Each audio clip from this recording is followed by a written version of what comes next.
In one of the all-time great TED Talks, the esteemed Sir Ken Robinson articulated that if you're not prepared to be wrong, you'll never come up with anything original. And in many respects, that's exactly what the mayor of Canada's most notorious city did several years ago. And we say hello to Fraser Tolmie. He is the mayor of Moose Jaw, Saskatchewan, officially Canada's most notorious city.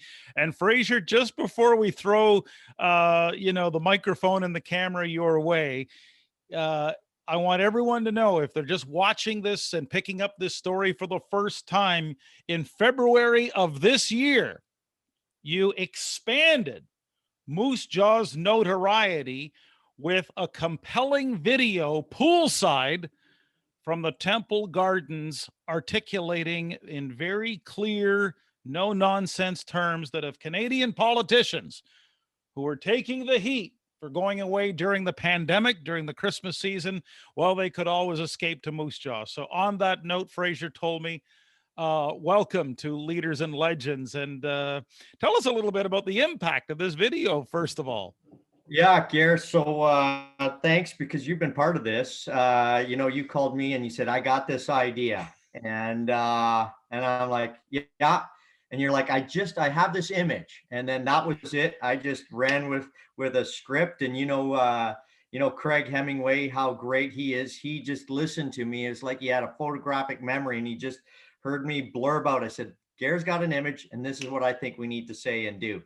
And then we had our crew put together, and it just Gary, if you and I were in high school, we would probably be in the principal's office quite a bit because of the gags we'd be pulling. Now, I'm not going to lie, but the impact was amazing. And recently we've taken a little bit of heat from the press, but I pushed back quite a bit because we put a disclaimer saying, travel safely, and we had some fun with it. So it's been good. And once I made that clear with the press, just with the recent number of increased cases, they kind of understood. So it's all good. Well, this was the latest, and and the numbers continue to escalate minute by minute of how many people have seen the video, how many people like and share the story, and it's definitely attracted even more notoriety. Earlier on Leaders and Legends, Fraser, we were talking about how the city of Moose Jaw is a perfect example of how any business, whether it's B2C, B2B, a nonprofit, or in your case, a municipality, could become its own media company. Mhm. And I'd love to hear you just weigh in with your thoughts on, there's a big difference between thinking like a media company first and a municipality second, which is, I think, part of the secret to Moose Jaw's success. Yeah, so there's two components to this. Number one, I'm elected to deliver promises to my community, which is to make sure that, we have clean drinking water, that we have roads, that we have parks that are safe for kids to play in. And, so we've built that foundation, right? That's one of the key components, a pillar in my job. And I've got an extremely good council that is focused on that. But then there's another component. There's an economic component which generates all that money to make those infrastructure projects happen. And so, we built a collaborative effort, which, you've highlighted in your previous video there. And so we built a collaborative effort, but one of the things that you've got to do is you've got to walk the talk in what you're going to do. And a lot of people look at others and they say, oh, that's a great idea. And you're giving them a gift, right? You're giving them a gift to say, hey, listen, you can do this. But what it takes is that just that extra little nudge to go over that line and to actually start doing it. And there's a small component of, what is it going to look like if I do this? Am I going to make myself look silly? Am I going to look like, the village idiot? Am I going to embarrass myself. And sometimes, you just got to get on the dance floor and let your moves go. And that's really what we've done. And I might not be a good dancer, but I'm out there. Well, and this is full circle for us, Fraser, because I think what's helpful, and this also speaks to Sir Ken Robinson. If you're, if you're not afraid to be wrong, you'll never come up with anything original. And so Mm. let's turn the clock back for everyone watching today. You and I met in June of 2018. Mhm. And I'd love you to kind of set the stage for the story through your eyes. I've got my version of the story, Yeah. but I Yeah. really want everyone to hear your version. We met in June of 2018, and back then, officially, there was a big sign outside the city of Moose Jaw that said you were the friendly city, right? And Yeah. then things unfolded. We had a get together in Moose Jaw with civic leaders, but why don't you pick up the story from there so everyone can hear like the story behind the story? Yeah, absolutely. So this is the 30,000 view, 30,000-foot view. So number one, I was elected in 2016 as mayor with a vision to create a community, to bring people together. And so one of the things that I recognized is that when you do a strategic plan, one of the things that always is the obstacle is the values of different organizations within your community.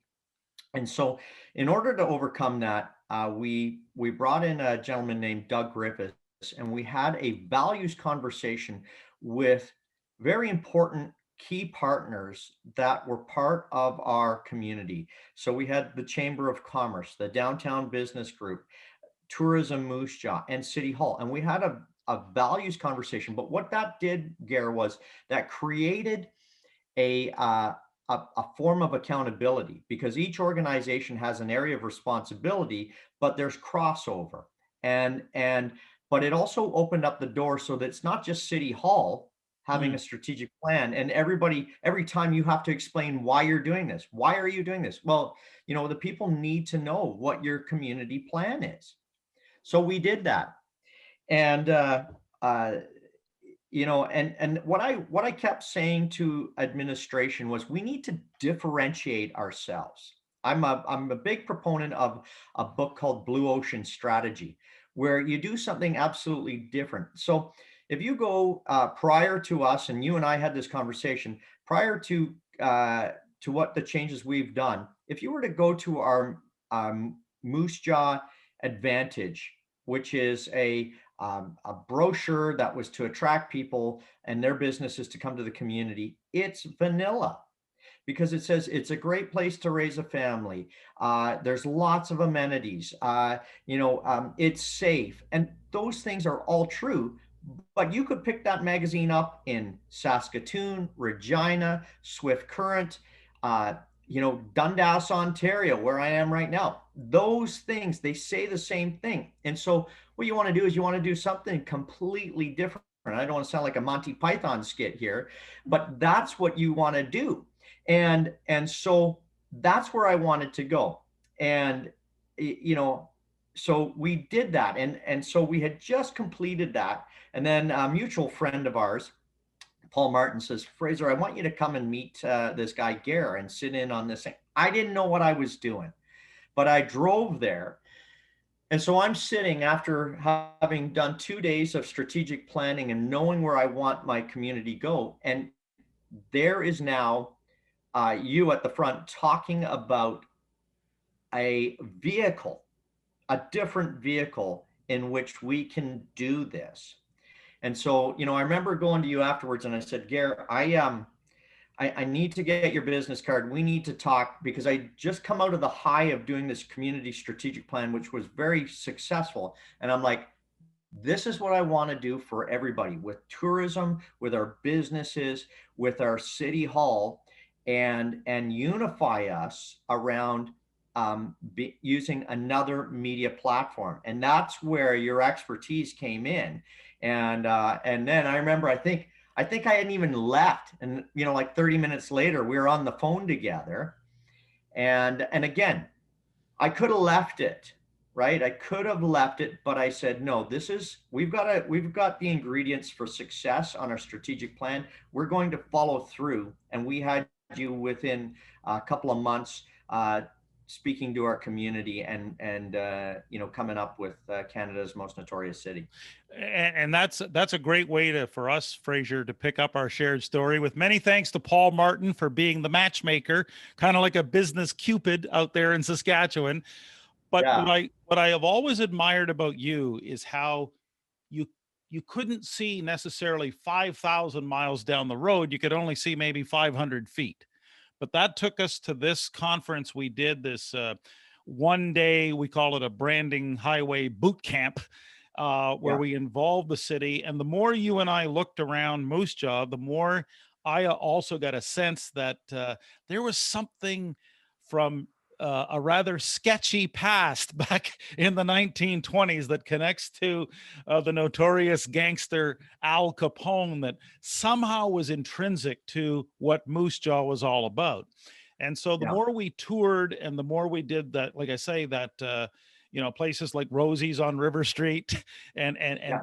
things of that nature, the more it became clear we could build the entire identity around, okay, Canada's most notorious city made sense because if that's where Capone and other gangsters used to go back in the 20s on the last train stop out of Chicago and used to hide in the downtown tunnels, then okay, we can own that.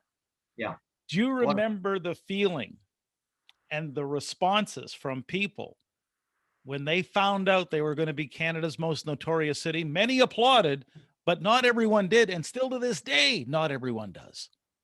Well, I remember you and I the night before, and we were sharing stories, and I was kind of sharing a story with about a brewing company, and you were just popping. You wanted to actually jump out, and you're like, you know, we got this, we got this. And then the next day, you're like, I want you to hold on to this story. And then next day, you were like, Canada's most notorious city. And yeah, and so yeah, I mean, it does take time, but for the most part, people are getting it, right? And everybody wants to be nice and everybody wants to be friendly, and we are. We will never ever lose that. Um, but what we're really capturing is, really, who we are and our identity. And when you can embrace your identity, then you can embrace your destiny. And so look at what we've done in just the last couple of years. I mean, prior to the pandemic, our tourism numbers went up. Our notoriety. I mean, honestly, the ability to be able to do an interview on BBC.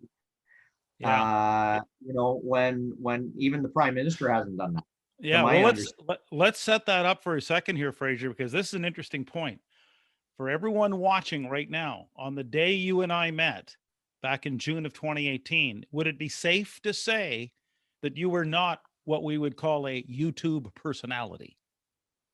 No, definitely not. No, Right. definitely not. So that I just want to make sure everyone sees that coming in, I mean, yeah, you might have had a Facebook account and maybe an Instagram thing, but you were not what we would call this social media force. But then everything changed when these two social media rock stars out of Saskatchewan, Yeah. Justin and Greg, made a fateful trip to Moose Jaw. And I remember getting the phone call and the text from these guys.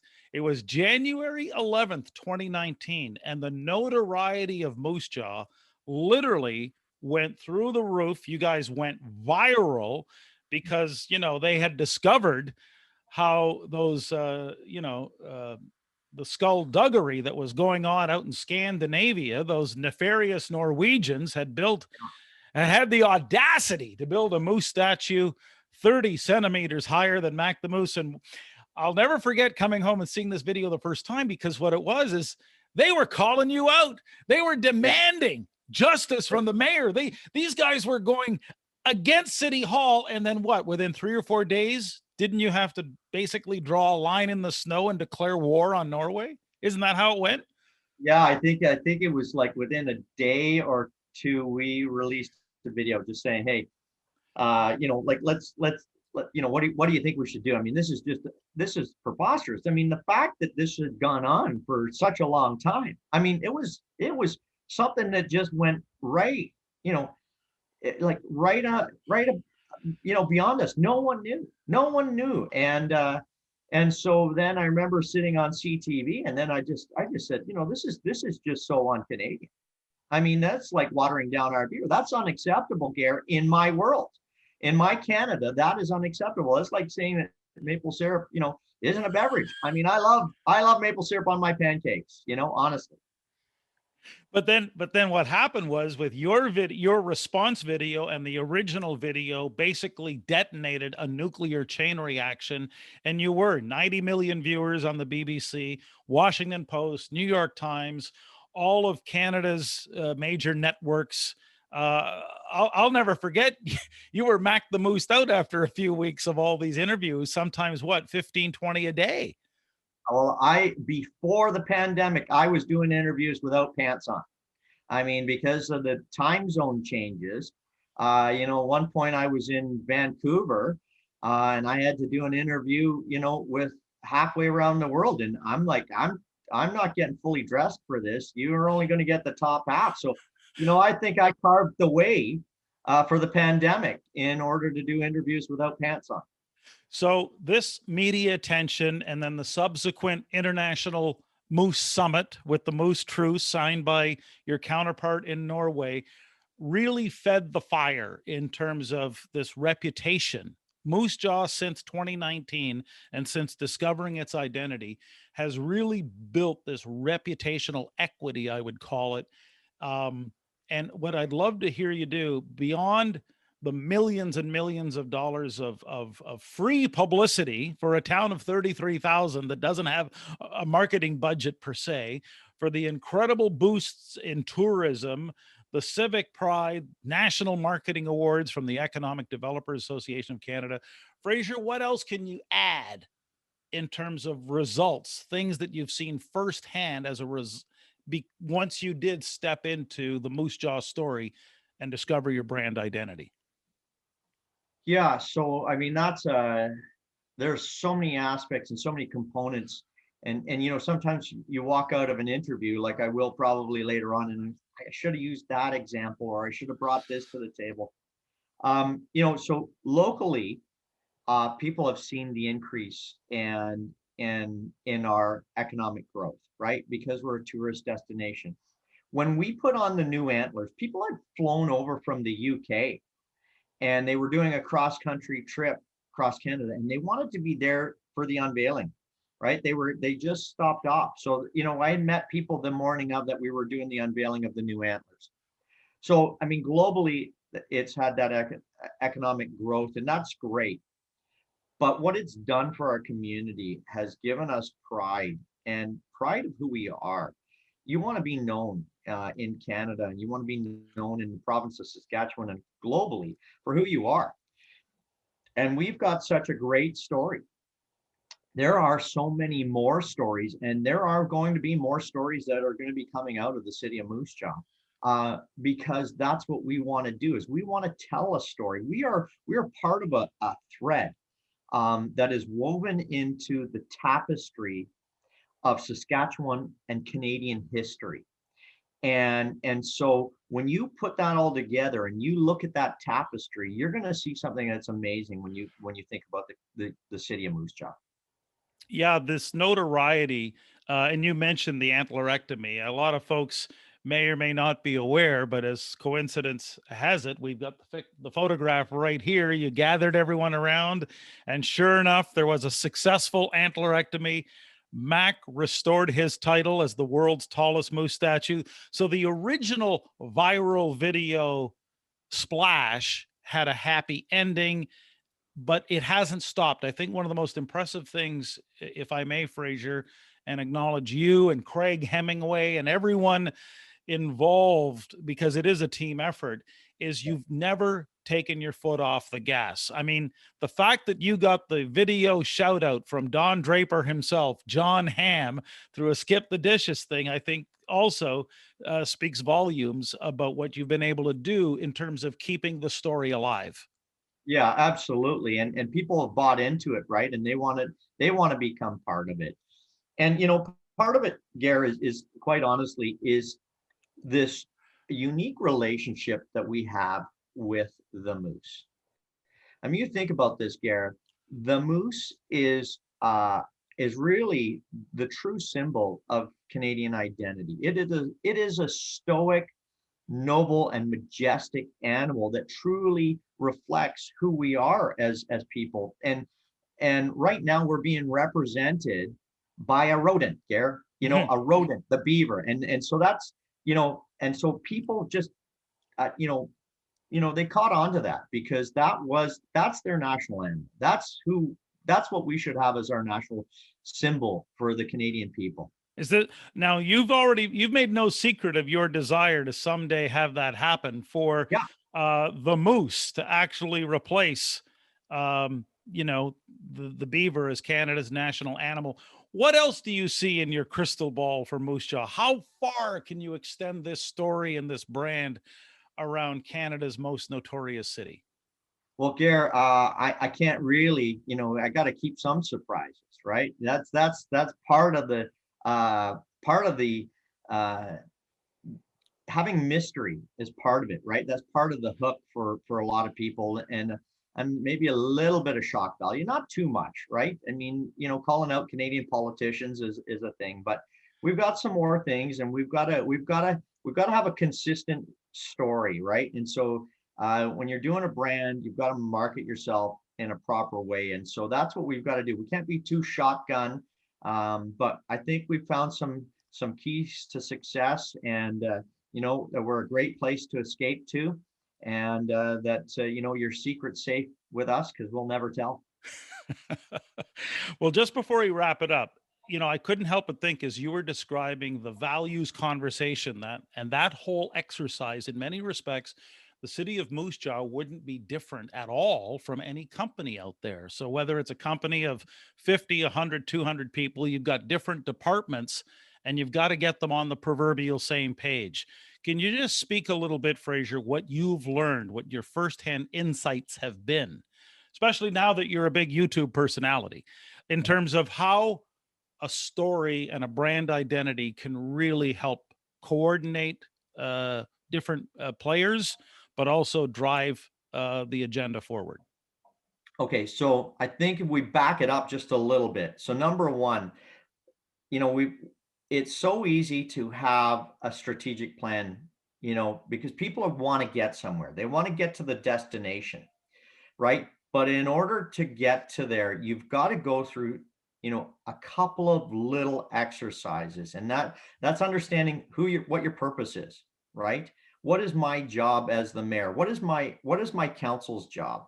And I want to say this, Gare, I cannot thank my council enough because they are stellar. They bought in and they're part of this. And I wouldn't be able to do this without them and without their support.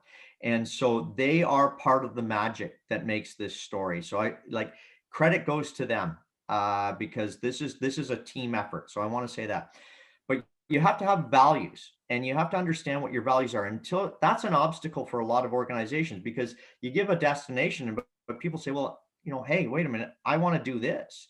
And so once you've got the values conversation, then you can have the strategy, the success, and you can see things move forward. It's vital nowadays to be able to differentiate yourself and to be able to have a story and to be able to communicate that. And sometimes you have to revisit that. And if you're a company that is looking to do that, you look at the size of what we've been able to do as a community. You can do this as a company, but what it's going to take is it's going to take courage, and it's going to take getting out onto the dance floor and showing your moves. And you know what? Canadians love to dance. So just get out there and rip it up. Well, listen, Fraser, we know you're very busy. You're balancing so much as not only the mayor of Moose Jaw, but I know, and I'm gonna throw you a softball here because you can't do your thing and be this great ambassador for your town without a lot of support on the home front as well. So, yeah, let's hear Yeah. it for what happens at home. Yeah, so I've got a wonderful wife, and two little kids, an 8-year-old and a 5-year-old, and they're just amazing, and they're proud of me. But really, I'm doing it for them, and I'm proud of them. And so, yeah, we're right now, Gary, you're aware we're going through a little bit of a difficult challenge with my parents here in Ontario, and so I'm a little bit I'm separated from my wife and kids right now, but we're on the phone every day, and we're working hard, and honestly, um, it's always hard work, but it's worth the fruits, right? To hear your kids be proud that their daddy's the mayor, and that they're proud of what we're doing. Well, there's thousands of communities across Canada, and so many of them are a great place to live, work, and play, but only one city is Canada's most notorious. Fraser told me, the mayor. Thanks so much for joining us and doing this. Thanks, Gary. Appreciate it, and thanks to all your viewers. And as always, thank you for watching Leaders and Legends, where you never know who you're going to meet or what you'll discover.